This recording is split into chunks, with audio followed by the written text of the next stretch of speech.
Maintenant, la racine cubique. C'est quoi? C'est l'opération inverse de celle qui consiste à élever un nombre au cube. On parlera de l'extraction de la racine cubique.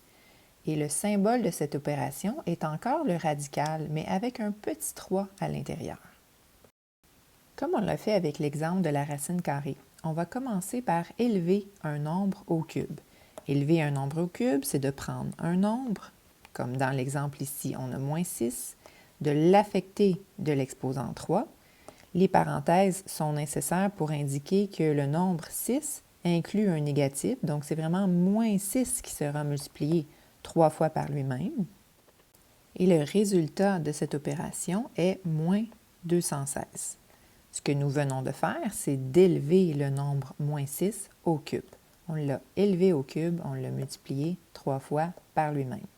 Maintenant, l'opération inverse de ça, c'est-à-dire si on commence par le nombre moins 216 et on cherche à trouver quel était le nombre qui, lorsque multiplié 3 fois par lui-même, nous a donné moins 216, pour le trouver, nous allons extraire la racine cubique de moins 216 et nous trouverons, grâce à la calculatrice, que la réponse est moins 6. Certaines calculatrices sont munies d'une touche de racine cubique, il faut porter attention au petit 3.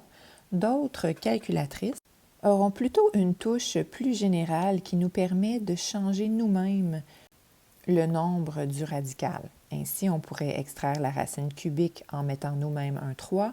On pourrait extraire la racine quatrième, la racine cinquième, la racine sixième, jusqu'à l'infini.